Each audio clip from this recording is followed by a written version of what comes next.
Okay, guys, welcome to this Street Expert webinar on chart trading analysis. So let's start. Although there is so many hands raising, I would like to say that after concluding this webinar, we will take all queries. तो फिलहाल अभी currently आप you just enjoy the webinar और उसके बाद हम सारी queries को लेंगे, right? Let's start the webinar with the key challenges in the chart pattern analysis, right? So yes, why I am starting with a key challenges despite the pattern formations and other things. Well, so I feel that recognizing a pattern and discuss about the patterns, what kind of patterns, how many patterns are there. I believe personally that कि challenges पता होना बहुत जरूरी है because while you are discussing ascending triangle, descending triangle, reversal patterns, continuation patterns, you will come to the point that how to make exit, how to make entry, what is the role of volume. So all these things will come to your way. So before that कि वो चीजें आपके सामने आए during the ongoing webinar, we just want to eliminate all these queries. ठीक है? तो अभी challenges के साथ start करते हैं कि chart patterns जो हैं वो basically है क्या और उसके सामने क्या-क्या challenges आते हैं हमारे साथ. Well, so first है आपका subjectivity in pattern identification. While so the chart patterns basically I said that there are so many chart patterns including reversal and continuation, but here I just take an example of head and shoulder and double bottom pattern triangles. These are most popular chart patterns. They often visible on the charts. So basically they can offer are interpreted differently by different traders leading to a inconsistent result, right? जब भी आपने देखा होगा कि there is a pattern of double bottom head and shoulder and any other triangle pattern, तो कोई trader जो है उसको डबल बॉटम का है, कोई उसको हेड एंड शोल्डर की तरह ट्रीट करता है, कोई इसको कोई ट्रायंगल की तरह ट्रीट करता है. तो क्योंकि इन सभी जो चार्ट पैटर्न्स होते हैं इनकी इंटरप्रिटेशन जो होती है वो डिफरेंट होती है, तो उससे होता क्या है कि एक जो इनकंसिस्टेंट रिजल्ट जो होता है वो आपके सामने आते हैं. That will definitely gives you a misleading informations. तो सबसे बड़ा चैलेंजेस ये है कि जो भी पैटर्न्स यदि आपको चार्ट पर दिख रहा हो उसका इंटरप्रिटेशन और उसकी रिकॉग्नाइजेशन बिल्कुल ठीक होनी चाहिए. सेकंड है आपका फॉल्स ब्रेकआउट. ये बहुत ही रिकरिंग प्रोसेस है चार्ट फॉर्मेशंस में. जब भी आप चार्ट्स को ट्रेड करते हो तो आपको ये देखना बहुत जरूरी है कि कितने परसेंट के ब्रेकआउट के साथ चार्ट्स में ब्रेकआउट आया है या वॉल्यूम्स का क्या रोल है. There are so many false breakout which leads the big in the market और हमको उसकी वजह से काफी नुकसान पे उठाना पड़ता है. सेकंड इज है टाइम फ्रेम. कि आप किसी एक चार्टर पैटर्न्स को वीकली टाइम फ्रेम पे रिकॉग्नाइज करते हो, किसी को डेली टाइम फ्रेम पे रिकॉग्नाइज करते हो, किसी को मंथली, और डे ट्रेडर्स जो होते हैं वो 15 मिनट्स और इवन आवरली चार्ट पे भी रिकॉग्नाइज करते हैं. तो if you are finding any patterns on a weekly time frame और 15 minutes time frame, then definitely you have to adopt a top to down approach. यानी कि आपको एक बड़ा सिनेरियो देखना होगा कि जो शेयर प्राइसेस हैं उसका एक बड़ा ब्रॉडर आउटलुक क्या है, शॉर्ट टर्म आउटलुक है वो किस तरीके के पैटर्न्स का. यदि आपको लगता है कि शॉर्ट टर्म में ये एक बुलिश सिग्नल आपको प्रोवाइड कर रहा है बट वहीं एक ब्रॉडर जो उसका आउटलुक है चार्ट पे वो बेयरिश है, तो आपको उसके साथ जो 50 मिनट्स के चार्ट बुलिश साइड में आपको ट्रेड्स लेने की आवश्यकता नहीं है. फोर्थ है आपका साइकोलॉजिकल बाइस, राइट. यानी कि जब भी आप चार्ट पैटर्न्स की आप ट्रेडिंग करते हैं तो कोई पैटर्न जब फॉर्म्स होता है तो प्राइसेस या तो अपर रेंज के आसपास होता है या लोअर रेंज के आसपास होता है और या फिर मिडिल में होता है. तो whenever there is a bullish pattern on chart, for example ascending triangle, so you rush to build a fresh long positions despite stock is trading in a mid of the triangle band. तो उस प्रकार की trading को आपको avoid करना चाहिए. Let the prices come down towards the lower range value और there should be a proper breakout from the upper range value. तो ये जो साइकोलॉजिकल बाइस है ना, ये हमको एक तरीके से लॉस की तरफ लेके जाती है. तो ये सारी चीजें हैं, ये सारे चैलेंजेस हैं, ये हमको अवॉइड करने हैं अपने चार्ट पैटर्न्स की. बेसिकली बैकबोन क्या है, what is the backbone of the chart pattern? So as far as I concern, what I experienced in this जो भी मेरा एक्सपीरियंस है मार्केट में उसके अकॉर्डिंग जो भी मैंने फेस किया है कि मार्केट में जो चार्ट पैटर्न्स जो हैं उनकी जो बैकबोन है that is a volume, moving average and decisive closing. In fact volume and decisive closing is a very very important factor that you have to keep on mind. पहला है volume. Volume plays a very vital role in validating patterns. High volumes during the breakout or trend reversal confirms the strength of the movement, whereas low volume might signal a lack of commitment from the traders.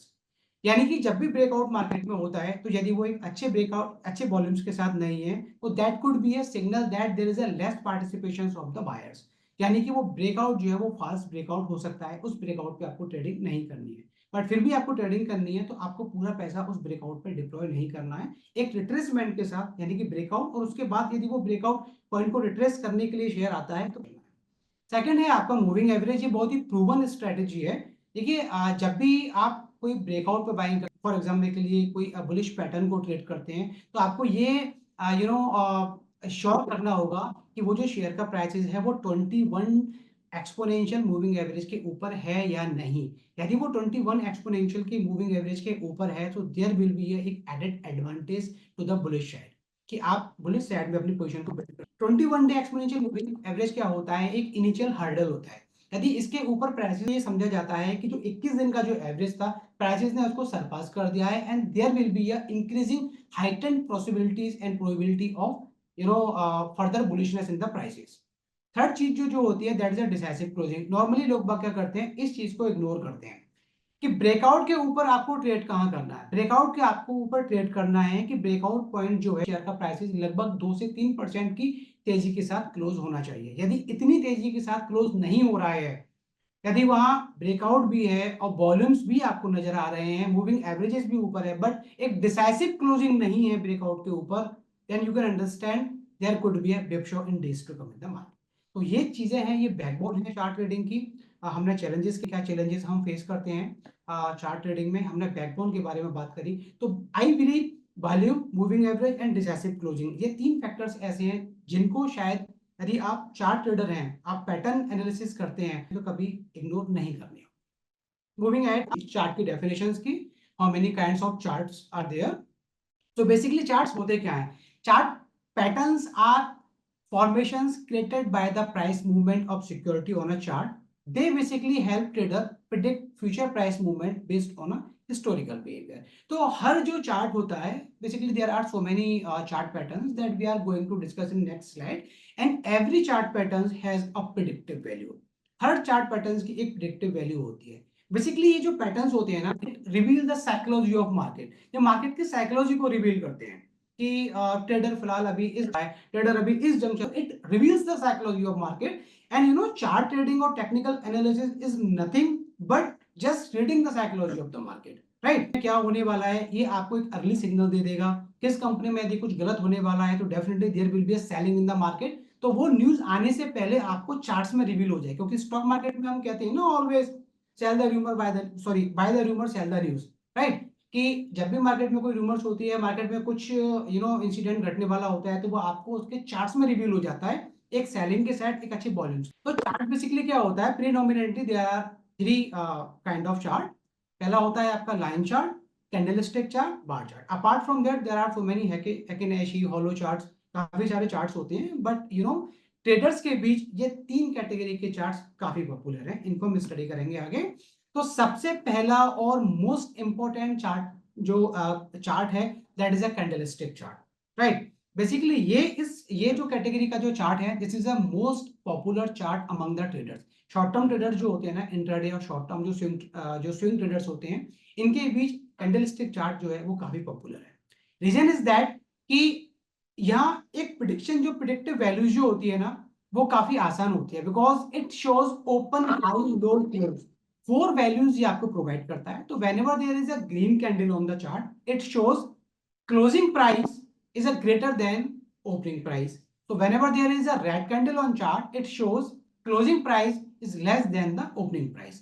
तो next day की trading के लिए ये जो level होते हैं, ये support और रेजिस्टेंस का काम करते हैं। नेक्स्ट जो चार्ट होता है, ये होता है line chart. So basically line chart जो होता है ना, it usually only plot the closing price, ये केवल क्लोजिंग प्राइस को लेता है, इसमें हाई और लो प्राइस नहीं होते हैं। तो यानी कि प्रीवियस डे में किसी शेयर ने किस लेवल का हाई लगाया था, ये रिकॉग्नाइज करना बड़ा मुश्किल होता है। तो लाइन चार्ट बेसिकली वो लोग यूज करते हैं जो ट्रेंड फॉलोअर्स होते हैं, जो एक लॉन्ग टर्म की प्रेडिक्शंस करते हैं, और बीच के जो नॉइस होते हैं, यानी कि हाई कहां तक पहुंच गया, लो कहां तक मारा, तो ये जो नॉइसेस होती हैं, जो इनको अवॉइड करना चाहते हैं, वो लोग जनरली लाइन चार्ट को यूज करते हैं। तो आपने कभी भी देखा होगा किसी न्यूज आर्टिकल में या कहीं पे भी जो भी नॉर्मली वैल्यूज होती है किसी इन्फ्लेशन की या किसी कंट्री की जीडीपी की, वो नॉर्मली आपको लाइन चार्ट्स, क्योंकि इसमें ज्यादा नॉइस नहीं होता है, इसमें केवल क्लोजिंग प्राइस को ये लोग कनेक्ट करते हैं और एक ट्रेंड को रिवील करते हैं कि पिछले 5 साल का या 10 साल का ट्रेंड फिर किसी इकोनॉमिक इंडिकेटर का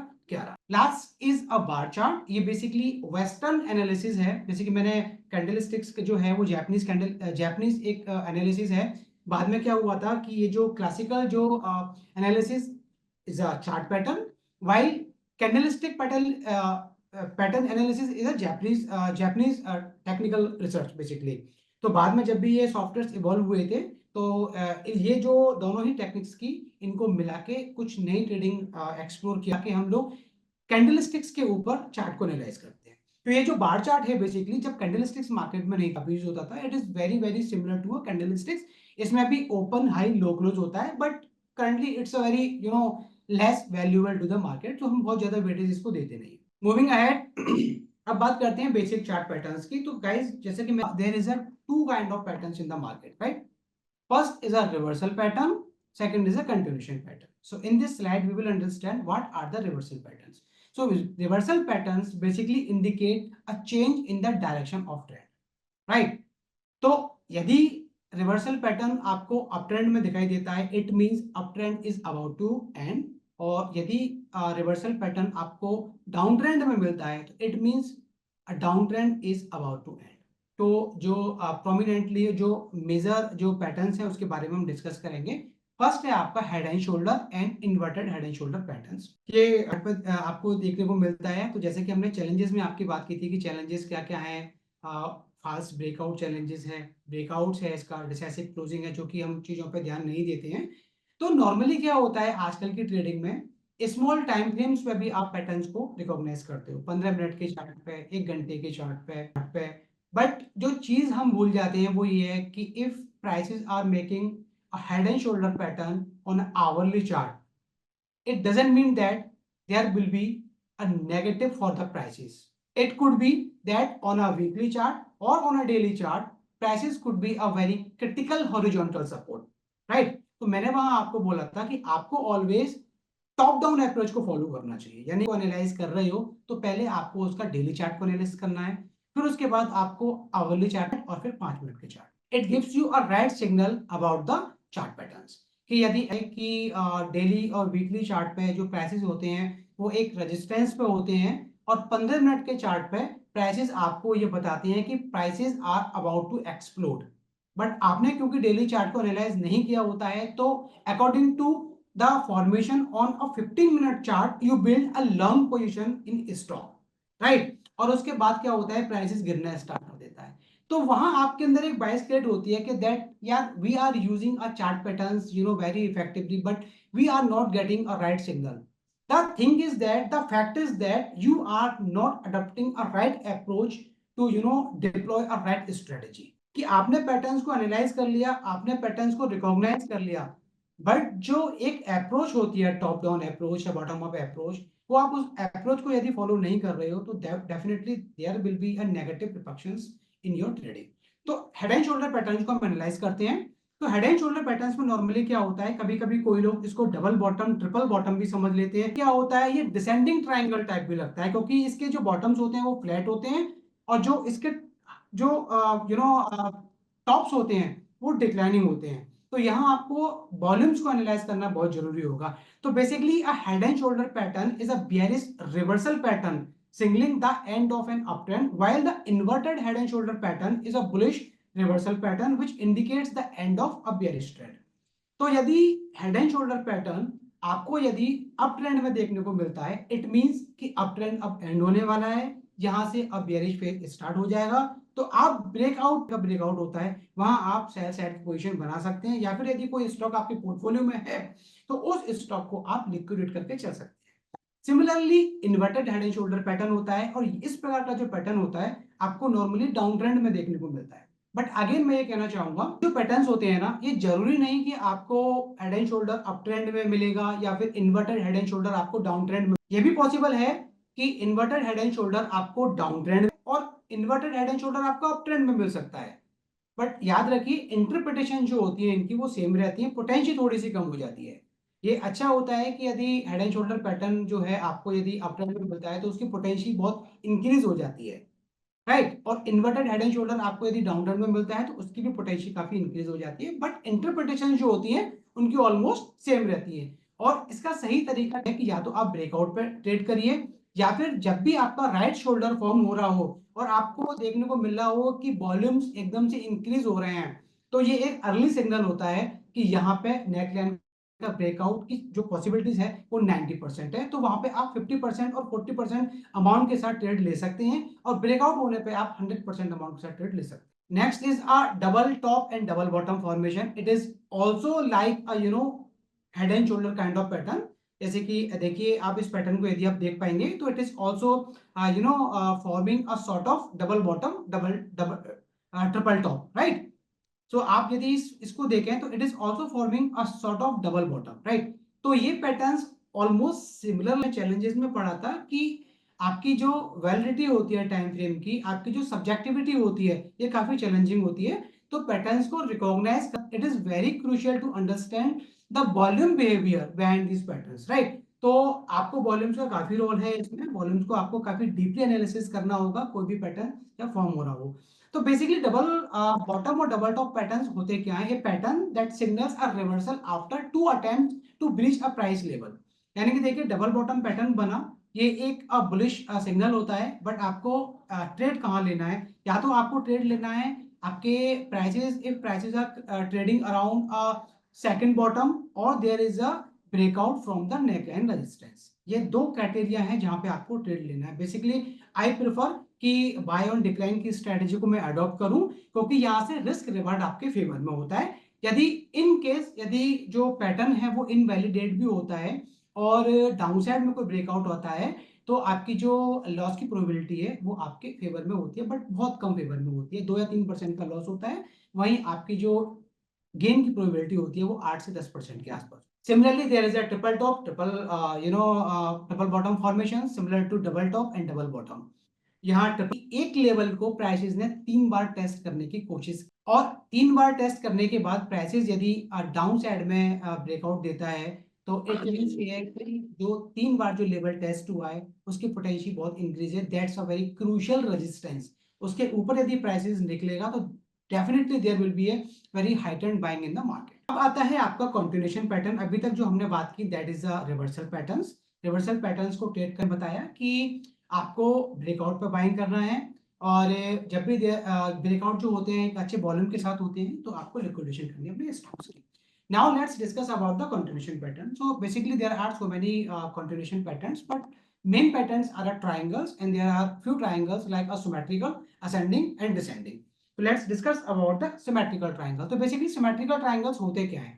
The symmetrical triangle basically patterns which are common formation during a consolidation, features two converging trend lines connecting sequential peak and troughs with roughly equal slopes, right? जैसा कि आप चार्ट में भी देख पा रहे हैं, this is a bullish symmetrical triangle which followed by a you know uh, bullish trend in the market, and this is a bearish symmetrical triangle which followed by downtrend in the market.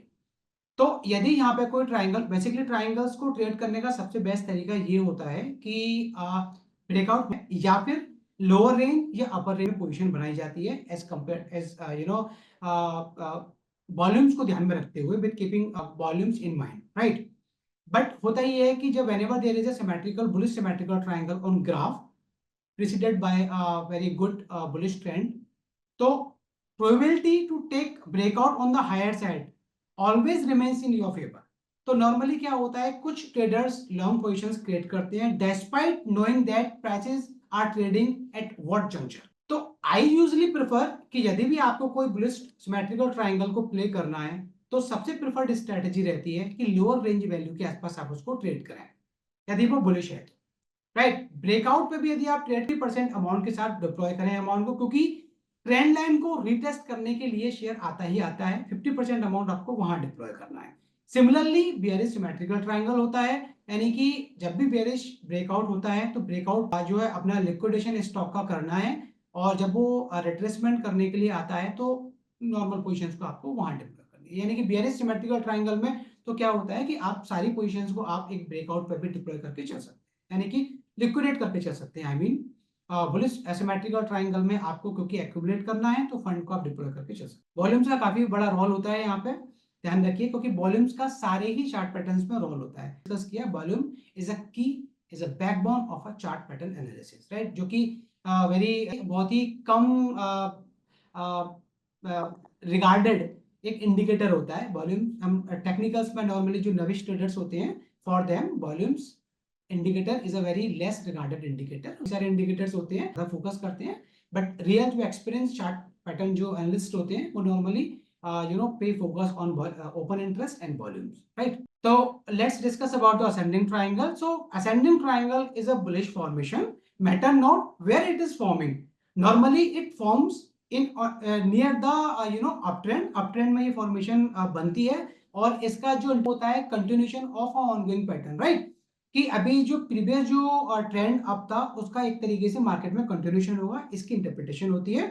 But ऐसा कोई जरूरी नहीं, क्योंकि 100% is not possible in the market. Research की methodology कोई भी हो, चाहे वो टेक्निकल हो, क्वांट, एल्गो या फंडामेंटल, 100% कहीं नहीं होता है। यहाँ पे कोई थंब रूल नहीं है कि यदि यहाँ पे there is ascending triangle then there will be a breakout on the higher side, right. तो असेंडिंग ट्रायंगल यदि आपको बुलिश फेज में 80% तक प्रोबेबिलिटी रहती है कि जो शेयर का ब्रेकआउट है, और बेस्ट अप्रोच होती है कि आप उसको लोअर रेंज पर बाइंग करके चलिए।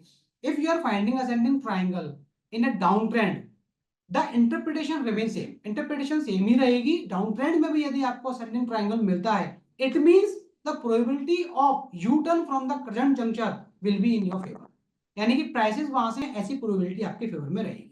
तो असेंडिंग ट्रायंगल का जो इंटरप्रिटेशन है वो सेम है, ये एक बुलिश कंटिन्यूएशन पैटर्न है। बट यदि डाउनसाइड में ब्रेकआउट आता है तो आपको कोई भी बुलिश जो पोजीशंस को बिल्ड नहीं कर। Moving ahead, now after the ascending triangle there is a descending triangle pattern and it is completely a bearish continuation pattern, right? ये नॉर्मली क्या होता है, एक बेरिश फेज में बनता है, जैसे कि आप चार्ट पे भी देख पा रहे होंगे। एक बेरिश फेज निकलने के बाद शेयर कुछ टाइम के लिए एक कंसोलिडेशन फेज में जाता है। उसमें जो बॉटम्स होते हैं वो फ्लैट होते हैं और जो हाइज होते हैं वो डिक्लाइनिंग होते हैं। इसकी एक साइकोलॉजी मार्केट की ये है कि मार्केट और share is in so much downtrend that every rise in the market is being accompanied by a fresh selling in the market, कि हर राइज जो मार्केट में आ रहा है उस पर जो ट्रेडर्स हैं और मार्केट जो पार्टिसिपेंट्स हैं वो अपनी सेलिंग की पोजीशन बना रहे हैं कि क्या पता ये राइज दोबारा देखने को मिले या ना मिले। शेयर 10 रुपए ऊपर जाता है, सेलिंग करता है, फिर सेलिंग करते हैं, तो it is revealing the psychology of market, right. तो बेसिकली 90% केसेस में क्या होता है, जो ब्रेकआउट होता है वो डाउन साइड में होता है। और बेस्ट अप्रोच जो होती है इसकी कि जो अपर रेंज वैल्यू होती है, यानी कि फॉलिंग ट्रेंड लाइन रेजिस्टेंस जो होता है, या तो आपको वहां पोजीशन बिल्ड करनी है या फिर आपको लोअर रेंज ब्रेकआउट पे अपनी पोजीशन को बिल्ड करना है।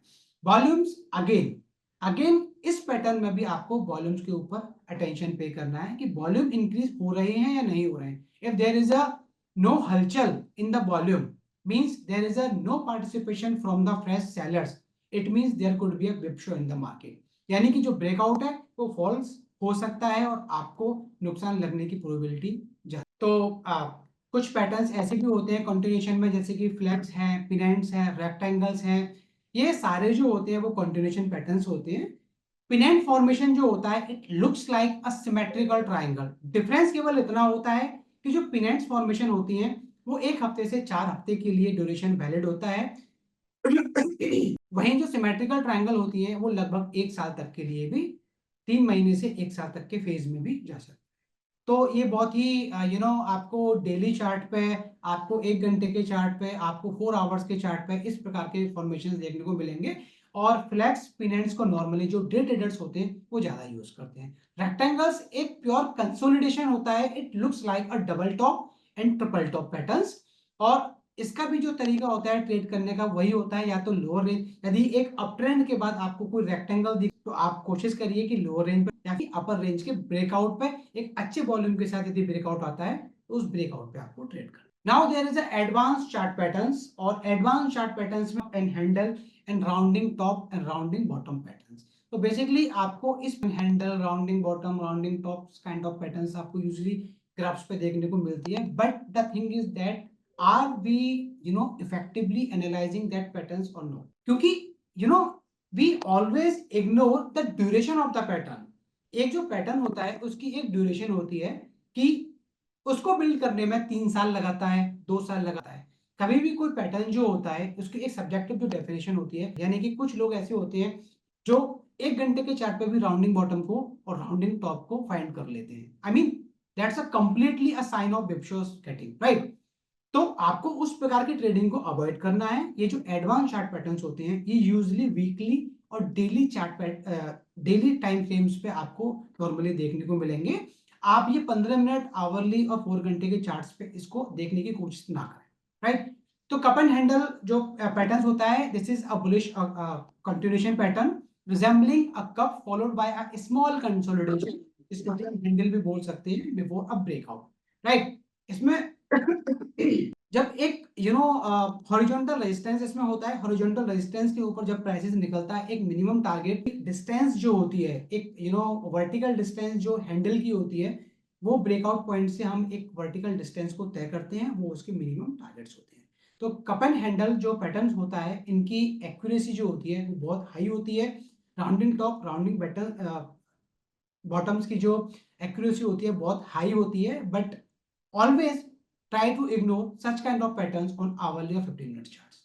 तो इस प्रकार के जो पैटर्न्स होते हैं वो आपको डेली और वीकली चार्ट पे भी रिकॉग्नाइज होंगे, जैसे कि अभी कुछ यस बैंक बताते हो कि एक बहुत ही लंबे कंसोलिडेशन में, मुझे लगता है कि सालों से ये पैटर्न अभी एक राउंडिंग बॉटम में है, तो आने वाले टाइम में हो सकता है कि एक बुलिश कंटिन्यूएशन पैटर्न्स को वो बना रहा हो। अब सेकंड होता है आपका राउंडिंग बॉटम्स राउंडिंग टॉप, जैसे कि मैंने आपको लास्ट स्लाइड में भी बताया कि a rounding bottom patterns consist a gradual shift from a bearish to bullish momentum, forming a rounding curve, while a rounding top reveals a gradual shift from the bullish to bearish। जैसा कि आप chart पे भी देख रहे हैं कि prices जो था पहले एक बेरिश काफी टाइम के लिए एक कंसोलिडेशन में गया, प्राइसेस ने उठना स्टार्ट कर दिया, यानी कि this is a gradual shift from bearish to bullish phase, and here you can see there is a gradual shift from the bullish to bearish phase, right? Rounding top patterns. Now apart from that there is also a rising wedge and falling wedge patterns। तो basically ये जो rising wedge जो pattern होता है वो normally हर एक को नहीं पता, because some analysts जो होते हैं वो इस patterns को recognize करते हैं as a symmetrical triangle, right? But this is not a symmetrical triangle। इसकी जो right definition होती है वो that is a rising wedge is formed when the price consolidates between upward sloping support and resistance lines। Here the slope of the support line is steeper than that of the resistance। This indicates that higher lows are being formed faster than the higher highs, right? ये जो rising batch जो pattern होता है it's a bearish pattern. तो जब भी आपको rising batch pattern graph पे देखने को मिले, इसकी जो इंटरप्रिटेशन होती है that is a bearish interpretation, और ये यूजुअली आपको अप ट्रेंड में देखने को मिलता है। बट मैटर नॉट, ये जहां भी आपको डाउन ट्रेंड में भी यदि आपको देखो, आप इसको एज अ रिवर्सल पैटर्न की तरह ट्रीट करके चल सकते हैं और अपनी पोजिशन को सेल साइड में बिल्ड करके चल। बट राइट में इसको भी ट्रेड करने का वही है, या तो आप इसको सेल पोजिशन बनानी है तो अपर रेंज के आसपास बनाइए, या फिर आप डाउनसाइड का कोई ब्रेकआउट होता है अच्छे वॉल्यूम्स के साथ और फुल कन्विक्शन आप उस ब्रेकआउट पे अपनी सेल पोजीशंस को बना सकते हैं। But always remember rising veg and falling veg जो पैटर्न होता है it looks like a symmetrical triangle. Symmetrical triangle जो पैटर्न होता है उसमें जो ट्रेंड लाइंस होती हैं वो स्लैंटिंग होती हैं, यानी कि हायर साइड की जो ट्रेंड लाइन होगी वो भी डाउनवर्ड स्लैंटिंग होगी, और लोअर रेंज की जो ट्रेंड लाइन होगी that will be a upward. Rising veg में ऐसा नहीं है, नीचे की ट्रेंड लाइंस भी यदि आप देख रहे हैं that is a upward sloping, and ऊपर की भी ट्रेंड लाइन यदि आप देख रहे हैं that is also a upward sloping trend line, right? थोड़ा सा डिस्टेंस ये है कि जो लोअर ट्रफ्स हैं वो स्टीप हैं और जो हायर हाइज हैं वो स्टीप नहीं है। इट मींस जैसे कि मैंने पहले भी कहा कि every chart shows the psychology of the market. तो ये जो हाई हैं they are not steep, it is showing that the movement towards the buy is a less interested compared to forming a sell positions on the lower levels, right? तो यहाँ पर एक तरीके से सेलिंग पोजीशन ज्यादा build हो रही हैं कंपेयर टू बाइंग पोजीशंस। तो this is a falling batch just opposite to the rising batch, और ये जो फॉलिंग बैच होता है ये एक बुलिश पैटर्न होता है। यदि ये आपको डाउन ट्रेंड में देखने को मिलता है तो इसकी प्रेडिक्शंस भी इंटरप्रिटेशन सेम रहती है, यदि आपको अप ट्रेंड में देखने को मिलता है उसके बाद भी इसकी जो इंटरप्रिटेशन होती है वो same. The last but not the least is a diamond pattern. Basically ये very less heard a pattern है। शायद हो सकता है कि आप में से भी काफी सारे ऑडियंसेस ऐसी हो जो इस पैटर्न्स को पहली बार सुन रही हो, but yes, it patterns usually reveals on the high और bottom on the prices. Normally ये पैटर्न जो होता है वो प्राइसेस के टॉप और बॉटम्स पे आपको देखने को मिलता है, और कुछ इस प्रकार के फॉर्मेशंस होती है कि टॉप बनाने से पहले ये एक ब्रॉडनिंग पैटर्न में जाता है और टॉप बनाने के बाद फिर ये एक सिमेट्रिकल काइंड ऑफ पैटर्न बनाता है, right. It is a reversal pattern, signals a indecision and usually appears at the top and bottom at the market। तरीके से indecision को, क्योंकि कहते हैं ना कहीं बिग फाइट होती है बुल्स की एंड बियर्स की, तो ये एक तरीके से रिवील करता है there is a great fight between the bulls and bears and this is the right time to get exit from the market. यदि अप ट्रेंड में मिलता है आप सेल करके चलिए, डाउन ट्रेंड में यदि आपको ये पैटर्न मिलता है डायमंड, आप बाय कर। सो ये पैटर्न्स कवर किए। अब बात करते हैं the role of volume in the chart trading. भी बताया कि जो वॉल्यूम्स का जो रोल है which is a very less regarded indicator in technical analysis, और मैं आपको अभी भी ये बात बता रहा हूं, if you want to become a good chart reader then there is a 3 key principal of the chart trading. 1 price action, second volume, third open interest. यदि ये शेयर एफ&ओ कैटेगरी का है आप उसके ऊपर इंटरेस्ट पे भी निगाह रख के चलें। सेकंड है आपका वॉल्यूम। वॉल्यूम एक ऐसी चीज है जो टेक्निकल एनालिसिस की चार्ट रीडिंग की बैकबोन होती है, right. You can not ignore the volume. काफी बार आपने देखा होगा जैसे कि मैंने पहले भी कहा, there is not 100% true in everything, whether it's a technical research, fundamental research, algo, quanto, whatever research you follow, 100% market में कुछ भी नहीं होता। आज हमें कल नहीं, ये भी 100% नहीं है। तो ये जरूरी नहीं कि किसी ब्रेकआउट पे वॉल्यूम ज्यादा नहीं है तो इट मींस कि वो शेयर अब बढ़ने वाला नहीं है, right. If there is a breakout on the chart and if there is not a increasing volume, it doesn't mean that the share will not increase. वो इंक्रीज भी हो सकता है, राइट। वॉल्यूम बाद में भी इंक्रीज हो सकते हैं, बट हमारा जो मोटिव रहता है वो ये रहता है कि यदि there is a breakout in the market there should be a heightened participation from the buyers और सेलर्स।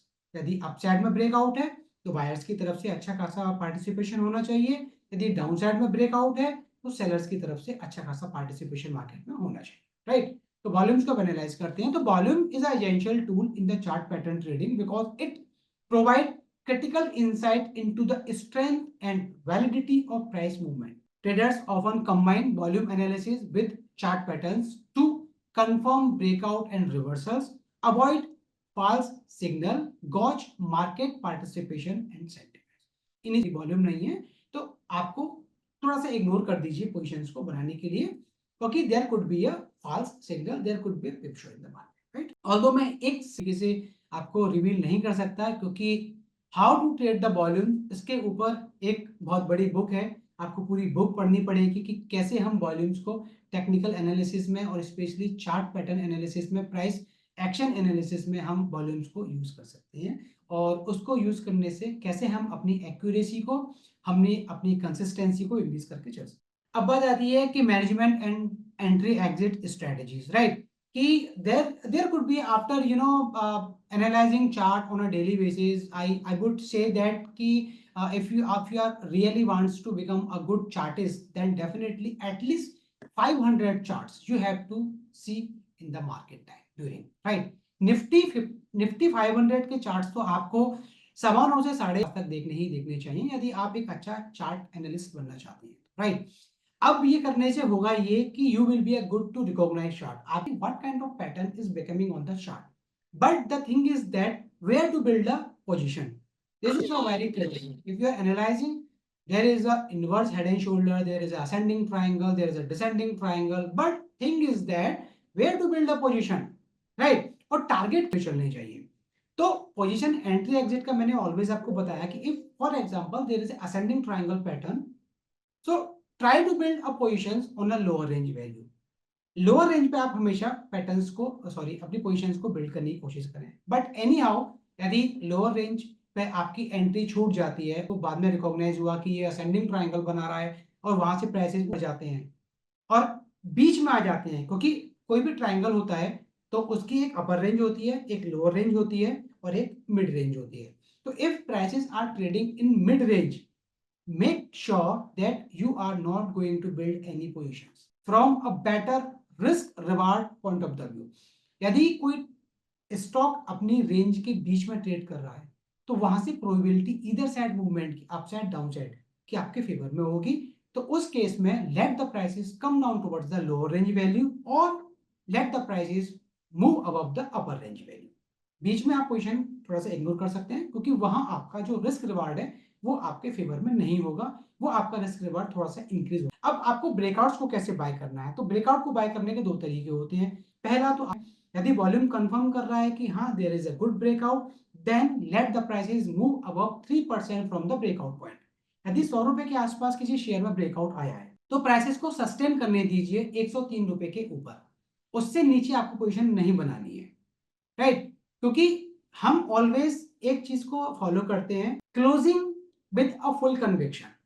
ब्रेकआउट के ऊपर there should be a closing of share prices with a full conviction. यदि कोई विद अ स्लाइट मार्जिन के साथ closing देता है, 100 रुपए के ऊपर ब्रेकआउट आया, किसी शेयर के प्राइसेस सेटल हुए 101 रुपए के आसपास 1% गेन के साथ, तो there is a no conviction in the market. So let the prices give a full conviction. तो आपको जो एंट्री एग्जिट लेवल्स होंगे आपको इसी के बेस्ड ऑन दिस स्ट्रेटेजी आपको बना के चलनी है। टारगेट जो होता है to estimate the upside target, यदि आप बाइंग की कोई पोजीशन बना रहे हो for example, so you can estimate the upside target at the vertical distance to the high low to the breakout point. जो भी ट्राइएंगल या जो भी कोई भी पैटर्न होता है उसका जो हाई और लो का जो पॉइंट होता है उस डिस्टेंस को आप ब्रेकआउट में ऐड और सब्ट्रैक्ट करके चल सकते हो, उससे आपको टारगेट मिल सकता है, राइट? तो ये कॉमन मिस्टेक्स क्या होती हैं गाइस जो कि हम नॉर्मली चार्ट पैटर्न को जब हम एनालाइज करते हैं तो what are the common mistakes we commits in chart trading. वो मिस्टेक्स होती हैं फॉल्स ब्रेकआउट। जैसे कि मैंने आपको पहले भी बताया कि नॉर्मली होता ही है कि आप एक डेली चार्ट पे एनालिसिस कर रहे हो and you see a breakout on a daily chart, but you are not waiting for a closing on a daily basis. If you are analyzing market on a daily chart, so let the prices settle above that level on a daily closing basis. This is a rule of the chart pattern analysis. यदि आप hourly chart को analyse कर रहे हैं तो at least hourly candle को उसके ऊपर क्लोज होने दीजिए एक अच्छे वॉल्यूम के साथ। यदि आप 15 मिनट के चार्ट को एनालाइज कर रहे हैं तो late the prices settle the market above that level on a 15-minute candlestick, right? तो यदि आप डेली चार्ट और if you are finding any pattern breakout on a daily basis, और यूजली होता ही है कि हम देखते हैं कि वॉल्यूम भी मार्केट में अच्छा है और एक अपर रेंज का ब्रेकआउट भी मार्केट में आया है, हमने पोजीशन बिल्ड कर देते हैं। बट 3 या 3:30 बजे के आसपास तक क्या होता है, एक शूटिंग स्टार कैंडलस्टिक बनती है और एक डोजी या शूटिंग स्टार बन के वो मार्केट पूरा रिट्रेस हो जाता है। इट मींस क्या हुआ, वो हुआ ये कि आप तो ये देखेंगे कि वॉल्यूम तो काफी सारे थे मार्केट में, तो वॉल्यूम जो थे ना वो नेगेटिव वॉल्यूम थे। There is a two kind of volume in the market, एक पॉजिटिव वॉल्यूम एक नेगेटिव वॉल्यूम। जो पॉजिटिव वॉल्यूम वॉल्यूम जो होते हैं उनको हम स्मार्ट मनी बोलते हैं, तो स्मार्ट मनी मार्केट में आता है। और जो नेगेटिव वॉल्यूम जो होते हैं वो ट्रैपिंग वॉल्यूम्स होते हैं जो मार्केट को ट्रैप करते हैं। यानी कि आपने जब इनिशियली आप 2 या 2:30 बजे या 1 बजे के आसपास जब भी and you were seeing that there is a heightened volume in the market, you were seeing that there were the negative volume in the market. Market में जो वॉल्यूम था ना वो स्मार्ट मनी नहीं था, वो नेगेटिव वॉल्यूम था। That is why 3:30 बजे तक प्राइसेस जो है उस लेवल के ऊपर सस्टेन नहीं किया और उसके नीचे की क्लोजिंग दे दी। तो ये थोड़ी सी कॉमन मिस्टेक्स हैं जो कि हमको चार्ट ट्रेडिंग में इग्नोर करके चलनी पड़ेंगी। Second is over trading. ये नॉर्मली जो नए नए हम टेक्निकल एनालिस्ट बनते हैं ना उनके साथ होता है। कुछ नए नए पैटर्न हम सीखते हैं तो ट्रेडिंग का थोड़ा तो हम ओवर ट्रेडिंग करना स्टार्ट कर, तो ये थोड़ा सा यदि आप इस सब्जेक्ट को अपना एक प्रोफेशन बना तो आई बिलीव ओवर ट्रेडिंग से आपको बचना होगा। और जो भी रूल्स हैं एनालिसिस के, टेक्निकल एनालिसिस के, चार्ट पैटर्न एनालिसिस के जो भी रूल्स हैं आप उन रूल्स के साथ फिलहाल ट्रेडिंग करिए और definitely you are going to make money from this. तो guys this is all in this webinar. Now we are open for a Q&A session. So guys, I am audible properly. If you have any query regarding the chart pattern analysis कि chart को कैसे analyse करना है, कैसे आपको volumes को देखना है, ब्रेकआउट्स वैलिडेटेड है या नहीं है, या फिर ये जो ब्रेकआउट है वो सस्टेनेबल है या नहीं है, ये पता कर रहे हैं तो आप उसके रिगार्डिंग एक बार अजय का एक क्वेश्चन है यहाँ पे, सी बेसिकली अजय जी, ये जो वेबिनार था, that webinar is basically on a chart pattern analysis. यहाँ इंडिकेटर्स का कोई रूल नहीं है, बट ठीक है, आपने एक क्वेश्चन पूछा तो मैं आपको बता दूं कि basically I do not rely more on the indicators, right, because all indicators are the lagging indicators, they are not a leading indicators. यदि मार्केट में कोई लीडिंग इंडिकेटर है जिसको कि आपको रिलाई करना है, that is a volume. Volume के अलावा कोई भी इंडिकेटर ऐसा नहीं है जो कि लीडिंग इंडिकेटर होता है। आपने RSI most of the time RSI 80 के ऊपर रहती है और ओवरबॉट जोन में, और आरएसआई 25 के नीचे रहती है ओवरसोल्ड जोन में। तो आपको क्या करके चलना चाहिए? तो whenever RSI is in 80 zone, यदि आरएसआई 80 के ऊपर है तो वो रिवील करती है कि मार्केट की जो टेंडेंसी है, मार्केट की जो मोमेंटम है, वो very very strong bullish momentum है। और आरएसआई जब भी 50 के आसपास आती है तो try to build a fresh long position, और जब भी आरएसआई 25 की जोन में रहती है वो रियल का जो प्राइस है वो नेगेटिव है। तो नॉर्मली होता क्या है, हम आरएसआई को कि 25 से उगलना स्टार्ट करती है तो हम ये देखते हैं कि आरएसआई अपने ओवरसोल्ड रीजन से बाहर निकल रही है, राइट। बट हम कभी भी ये नहीं देखते कि वो 50 के मार्क को ब्रीच कर रही है या नहीं कर रही है। तो यदि आपको आरएसआई के बेस पे ट्रेडिंग करनी है और if RSI is coming out from the oversold region, then let the RSI come above the 50 mark. RSI को 50 के ऊपर आने दीजिए। 25 के, ये नहीं कि अब मार्केट में बुलिशनेस स्टार्ट होने वाली है। 25 के ऊपर आने का मतलब कि मार्केट में थोड़ी सी शॉर्ट कवरिंग आने वाली है, और आप शॉर्ट कवरिंग को यूज नहीं कर सकते to build a fresh long positions, right. Flip side में आप बात करें 80 की, यदि 80 के नीचे आरएसआई आता है और 50 के आसपास तक आता है तो आप उस आरएसआई को as a fresh building a long positions trade करके चल सकते हैं। यदि 50 के नीचे ड्रॉप होता है आरएसआई तो there could be a signal that the trend is about to reverse. But RSI में भी पैटर्न्स बनते हैं काफी सारे, और वो चीज भी आपको देख, better to look at the RSI 80 zone और 20 zone, pay attention on the divergence कि आरएसआई में डाइवर्जेंस है कि नहीं। If prices are making high on a daily basis and there is no high from the RSI, so there could be a negative divergence from the RSI। तो RSI को सही तरीका divergence है, ना कि ओवरबॉट जोन ओवरसोल्ड जोन, वो चलता रहता है। बट आरएसआई को ना है तो उसमें डाइवर्जेंस को आप एक बार पता करके चलिए। तो ये निफ्टी के बारे में नहीं है कि निफ्टी का क्या व्यू है, तो ये एक चार्ट पैटर्न एनालिसिस के बारे में एक वेबिनार है। हाँ, ये डेफिनेटली पूछा है कि वॉल्यूम्स को आप बता सकते हैं। तो मैंने जो बुक पढ़ी है that is a Martin J page. Volumes के काफी चैप्टर्स हैं उसमें, लगभग आधी बुक है वो वॉल्यूम्स के ऊपर डिपेंड्स है। तो मार्टिन जे प्रिंच को आप एक बार, जॉन मर्फी में भी कुछ चैप्टर्स हैं जो वॉल्यूम्स के हैं, बट आई वुड प्रेफर कि आप मार्टिन जे प्रिंच को पढ़ेंगे तो वॉल्यूम्स के बारे में आपको काफी अच्छा इंसाइट मिलेगा। Okay well, so Jain, Kimit Lal Jain, आपने पूछा है कि how to use a different time frames, let's say that कहाँ गया आपका क्वेश्चन। वेल, ठीक है, तो 15 मिनट्स के चार्ट को आप ट्रेड करते हैं और 1 आवर। तो देखिए, जैसे कि मैंने वेबिनार के बीच में भी मैंने आपको बताया कि शॉर्ट टर्म ट्रेडिंग के लिए आपको अपने इंट्राडे पोजीशंस बनाते हैं या फिर आप कोई स्विंग ट्रेडिंग करते हैं, तो डेफिनेटली स्विंग ट्रेडिंग के लिए आप डेली चार्ट को एनालाइज करके नहीं चल सकते। स्विंग ट्रेडिंग के लिए तो आपको आवरली चार्ट एनालाइज करना होगा, और इंट्राडे की पोजीशंस के लिए आपको 5 मिनट्स का 15 मिनट्स का चार्ट ही एनालाइज करना होगा। But right, do not forget to adopt top down approach. कि टॉप डाउन अप्रोच को ना भूलें अडॉप्ट करने के लिए। टॉप डाउन अप्रोच हो तो आपको जिस शेयर में आप ट्रेड करना चाहते हो उस शेयर को आप डेली चार्ट पे एनालाइज करें कि कहीं ऐसा तो नहीं ये शेयर एक अच्छे रेजिस्टेंस के आसपास ट्रेड कर रहा है या फिर अच्छे सपोर्ट के आसपास ट्रेड कर रहा है। उसके बाद आप आवरली चार्ट पे एनालाइज करें, उसके बाद 15 मिनट और फिर 5 मिनट।